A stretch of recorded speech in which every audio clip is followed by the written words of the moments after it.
his goal is the opposite.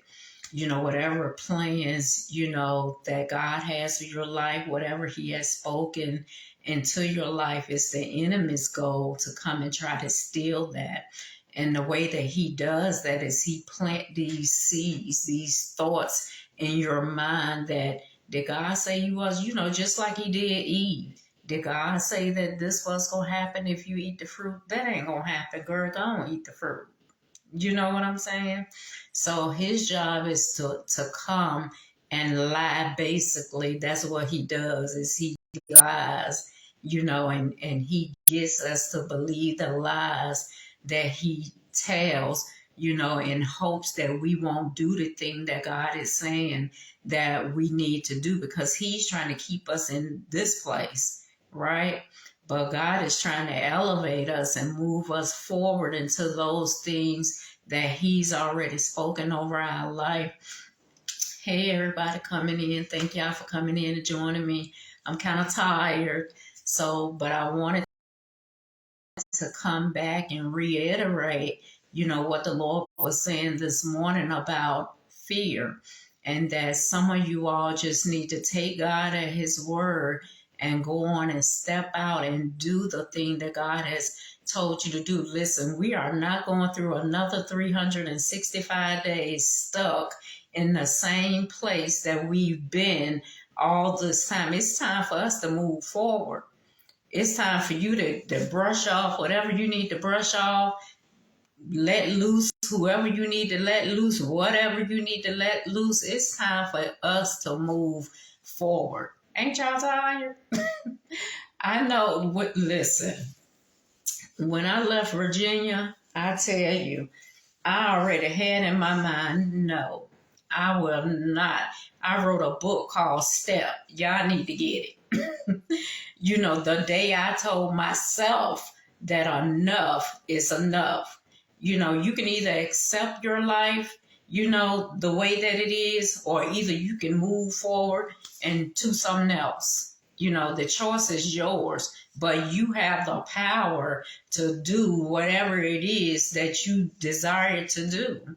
I mean, it's just as simple as making up your mind that I want something better. Lord, what is it that you have for me? What was your original plan for my life? That even though I may have gotten off course and, I may have done some things that has interrupted your plans for my life, Lord, show me how to get back on course. It's just as simple as opening up your mouth and inviting God into your life so that he can give you the life that he had planned for you from the beginning, right?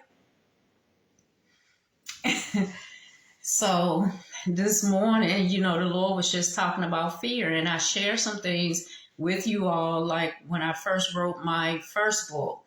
I was talking about, because the book says a faith that works, moving from seeing to believing. It's not about what you see, because I was so busy looking at my situation that, of course, I didn't have faith. I had a measure, but I didn't know how to use it because I was blinded by what I was seeing in my natural life, right? I didn't really understand everything at that particular time, what was going on in the spirit. I didn't understand that everything that I need for my life has already been provided in the spiritual realm. So now I have to study to show myself approved, and I have to connect with God in a way that I'm able to access all the benefits of the kingdom that already belong to me through faith, And so once I started learning, about faith, once I started putting my head in that book and I'm learning what God says about faith, now I'm applying, I'm learning. It's a walk that you got to do. I'm learning how to take that word that God said, that all I got to do is open my mouth and speak. And I'm starting to open my mouth and speak, and I'm commanding some things, and I'm, those things that's not as though they were. I'm calling these things into existence, and then I'm seeing them manifest. Did it happen overnight? Nope, it sure didn't. So what did that mean? That meant that I had to keep on, because God wanted to see if you even believe what you're saying. What? Because we've gotten so accustomed to just throwing the word around and we don't even believe what we're saying. He said when the word is spoken in faith, faith is what moves mountains, not you just saying something. Because the devil out here I don't believe nothing they saying. What he say in the word? Paul, I know. And who's the other one? What Paul? I know them. But who are you?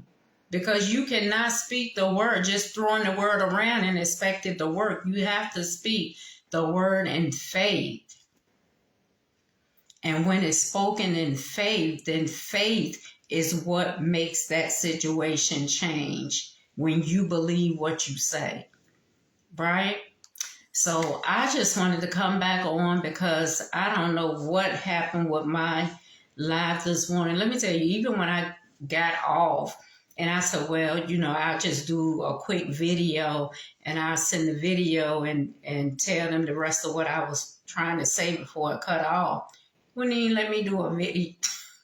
Shut my whole phone down. Do you hear me? My phone literally shut down. So I don't know who needed to hear that word this morning, but please take the word of God, that the Lord spoke this morning.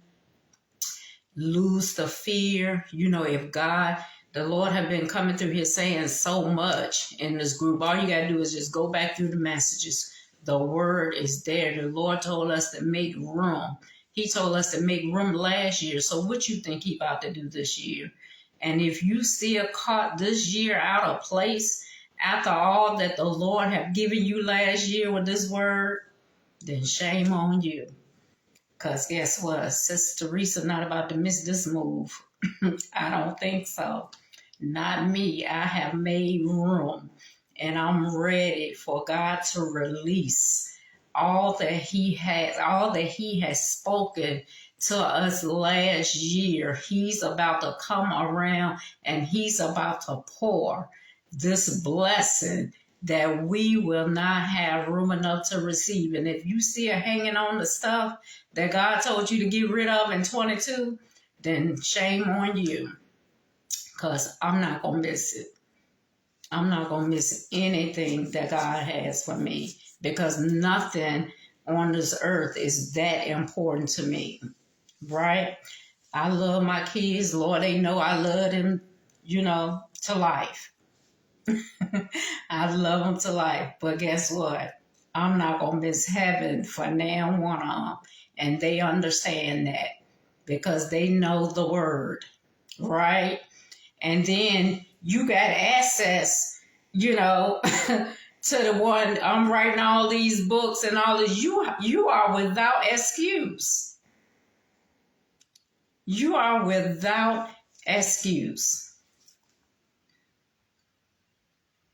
John, whatever God leads you to do, then that's what God is leading you to do. Okay? That's what He's leading you to do. But nevertheless, like I said, we just bless the Lord. We thank God, for all that He has done in our life, all that He continues to do in our life. But whatever it is that's stopping you from making that decision to step out and do what God says to do, please ask God to help you. Ask Him to give you the strength, And I'm going to get off because I promise you that I need to rest. I really do, but I'm going to get off. I love you guys. I hope you all have had an amazing day. I hope that your night is well. I hope that when you lay down and go to sleep, that your sleep is sweet. I promise you, I'm praying for you. I pray that the Lord will send angels to encamp around about you, round about your house, your family's house, your children, that even while you sleep, that the Lord will visit you while you sleep, that he will download this word that he's been giving us into your heart, that when you wake up in the morning, that it's the first thing on your mind. Like, have you ever woke up in the morning and you already got worship going on in your heart? What? While you sleeping, the spirit just praising God, just offering up sacrifices of praise. So by the time I get up in the morning, I come on live, y'all like, why is she so happy? Because the worship has already started before I even open up my eyes, right? So you can wake up with joy every single day when you know who God is and when you know what he has done in your life. Like I said, I will be remiss all that God has done in my life for me to wake up feeling anything other than joy, because God spared my life. And to see everything that he's doing in my life right now, what? I'm going to be sad about what? I don't think so. Not me. Sad about what? Some that I can't change anyway? No. Press to praise. That was book number 7. Press to praise. We were created to offer up sacrifices and praise unto God regardless of what you got going on. What? Regardless of what you got going on. No, I don't have time to look at that right now. See, we have to train ourselves, people. I had to train myself. This didn't just happen overnight. I had to train myself how to stop looking at stuff and keep my eyes on the Lord. Didn't Peter teach us that? As long as he had his eyes on the storm, he was sinking. But when he put his eyes on Christ, what happened? The storm. Jesus commanded the storm, the wind and the storm, he commanded it to calm down. What? And we have that same power. We just got to believe that we do. What she talking about? We got the power that make the storm. Okay. Keep on questioning. Y'all better open up y'all mouth and speak to these things. You have the power. Tell yourself every single day, I have the power because God said it. And the more you say it and the more you believe it and get it in your spirit, after a while, you know this already. So nobody can come in and tell you anything different because now you know, right? Like the situation with my son. The Lord said, what is it that you know about me? I'm 9 hours and 25 minutes away. What I'm going to do? Running around here getting a bag to pack up like I'm going to get there. What? The Lord said, what do you know about me? He said, send the word. Listen, I'm telling y'all,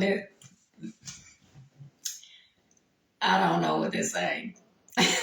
He says, send the word. And I'm still waiting for people in Virginia to contact me and tell me, that everything is okay. I'm not hearing anything. So even after God gave me the word, I'm still, I'm not hearing anything from anybody. So let me go. And the Lord let me drag all that stuff out there to the I'm so tickled. The Lord let me drag all that stuff because he already gave me instructions. He always got to teach me something that's because I just want, okay, Lord, I heard what you said, but so he let me drag all that stuff out there to that car, crank the car up, got to the stop sign. Before I even crossed out into the road, the phone rung. Now I got to bring all that stuff. I mean, if we would just trust God, he is not a liar, people. He's not going to tell you a lie. And if God says that all is well, what do you know about me? I said, Lord, you're a healer. And then I'm still going to tote stuff to the car. What? Listen, we need to just take God at his word because he is not going to fail us. I promise you. He's not a God that he's going to lie. He has our best interests in mind. But listen, we want the blessings of Abraham, but we don't want to lay Isaac on the altar. You can't have them both, right? So we going to have to make a decision. Do you want God or do you don't want God? Because you can't have both. You can't straddle the fence. The Lord said, I would that you were either hot or cold. Because if you're lukewarm, I'm going to spew you out of my mouth. So you have to make a decision. It is 2023. We shouldn't be still tossed to and fro between all these different opinions. We need to make up in our mind, are we going to serve God or not? Because we can't just be serving him for the stuff. What? Why would you want the stuff when you can have heaven? I'm going to get on out of here. But I hope this word bless somebody. And like I said, I pray that you all will have a blessed night. And I'm going so that I can get me some rest. But I love you. I love the Lord. I'm excited to see all that God is going to do in your life so that you can come back here and tell us about it and all that he's going to do in 2023 because it's coming.